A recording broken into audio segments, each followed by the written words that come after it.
یہ آکاشوانی کا سری نگر اسٹیشن ہے۔ اردو خبروں کے ساتھ میں محمود احمد۔ لوک سبھا انتخابات کا تیسرا مرحلہ قریب آ رہا ہے۔ آج مختلف سیاسی پارٹیاں ملک بھر میں انتخابی ریلیاں کر رہی ہیں۔ وزیر اعظم اور بی جے پی کے سینئر رہنما نریندر مودی آج گجرات کے بناس کانٹھا اور سابرکانٹھا میں انتخابی ریلیاں کر رہے ہیں۔ گجرات میں 7 مئی کو واحد مرحلے کے تحت پولنگ ہوگی۔ وزیر داخلہ اور B J P leader Amit Shah, Congress leader Priyanka Gandhi, Samajwadi party کے قومی صدر اکھلیش یادو انتخابی مہم چلا رہے ہیں۔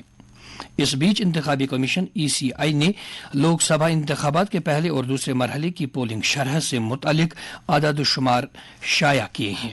کمیشن نے کہا ہے کہ پہلے مرحلے میں 66.14% پولنگ ریکارڈ کی گئی، جبکہ دوسرے مرحلے میں 66.71% پولنگ ریکارڈ کی گئی ہے۔ الیکشن کمیشن آف انڈیا نے اننت ناگ راجوری لوک سبھا سیٹ کے لیے چناوی تاریخ میں توسیع کر کے اب 7 مئی کے بجائے 25 مئی کو انتخابات کرانے کا فیصلہ لیا ہے۔ ECI نے اس چناوی حلقے کے کئی امیدواروں سے چناؤ کے تاریخ میں توسیع کرانے کی درخواستیں موصول ہونے کے بعد یہ فیصلہ لیا ہے۔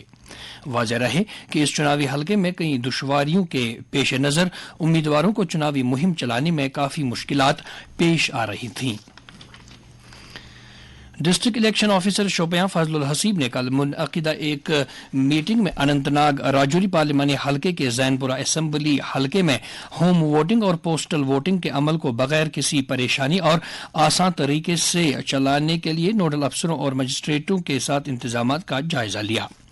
میٹنگ کو جانکاری دی گئی کہ 225 رائے دہندگان، جن میں زیادہ تر عمر رسیدہ اور جسمانی طور خاص رائے دہندگان ہیں، AC زینا پورہ میں 48 مقامات پر اپنے حق رائے دہی کا استعمال کریں گے، جن کی ووٹنگ 1 مئی سے شروع ہوگی۔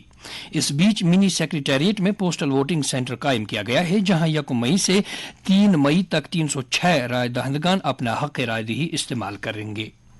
ڈسٹرکٹ الیکشن آفیسر نے سیکیورٹی، ٹرانسپورٹ اور مجسٹریٹ انتظامات کا جائزہ لیا اور متعلقہ اداروں کو ہدایت دی کہ پوسٹل اور ہوم ووٹنگ کے ہموار اور کامیاب انعقاد کے لیے مؤثر کوارڈینیشن کو یقینی بنایا جائے۔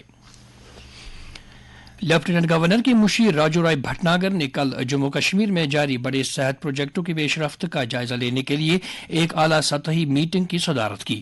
میٹنگ میں مشیر موصوف نے متعلقہ پروجیکٹوں کی عمل آوری کے حوالے سے جامع تفصیلات طلب کیں۔ انہوں نے مختلف منصوبوں کی پیش رفت کا جائزہ لیتے ہوئے پروجیکٹ پر عمل درآمد کرنے والے اداروں پر زور دیا کہ وہ تمام جاری کام مقررہ مدت میں مکمل کریں تاکہ منصوبوں کو عوامی استعمال کے لیے مکمل طور پر فعال بنایا جا سکے۔ مشیر راجو رائے بھٹناگر نے افسروں سے کہا کہ وہ مقامی آبادی کی صحت کی بڑھتی ہوئی ضروریات کو پورا کرنے کے لیے عوامی اہمیت کے حامل منصوبوں کی تکمیل میں تیزی لائیں۔ ڈویژنل کمشنر کشمیر وجے کمار بدوری نے کل عازمین حج کی سفر محمود پر روانگی کے انتظامات کا جائزہ لینے کے لیے ایک میٹنگ طلب کی۔ پروازوں کی روانگی 9 مئی سے شروع ہوگی، جبکہ عازمین حج کی آخری پرواز 25 مئی 2024 کو روانہ ہوگی۔ میٹنگ میں ڈیو کام نے ڈائریکٹر ایئرپورٹ اتھارٹی کو مناسب عملے کی تعیناتی اور حج ہاؤس میں ایکس رے مشینوں سمیت مشینری کی تنصیب کے علاوہ ایئرپورٹ پر عازمین حج کو دیگر سہولیات فراہم کرنے کی ہدایت دی۔ انہوں نے SSP سیکیورٹی کو حج ہاؤس کے لیے انٹری پاس جاری کرنے کی بھی ہدایت دی، جبکہ جنرل مینیجر JKRTC سے کہا گیا کہ وہ حج ہاؤس بیمنا سے ایئرپورٹ تک عازمین کی نقل و حمل کے لیے RTC گاڑیاں فراہم کریں۔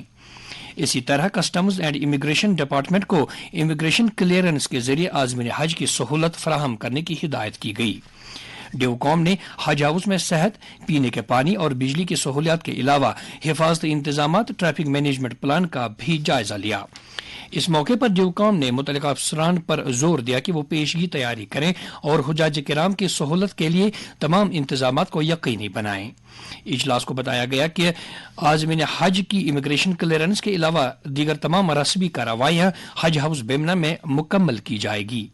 بتایا گیا کہ محکمہ صحت کی جانب سے تمام عازمین حج کو حفاظتی ٹیکے لگائے گئے ہیں، تاہم اگر کوئی عازم ٹیکہ لگانے سے محروم رہتا ہے تو حج کمیٹی کی طرف سے ان کے لیے ویکسینیشن کی ایک خصوصی مہم چلائی جائے گی، جس کے مطابق انہیں مطلع کیا جائے گا۔ EO حج کمیٹی نے یہ بھی بتایا کہ انتظامیہ حج کمیٹی کے جاری کردہ شیڈول کے مطابق عازمین کو پاسپورٹ ان کے متعلقہ اضلاع میں 2 دن کے بعد واپس کر دیے جائیں گے۔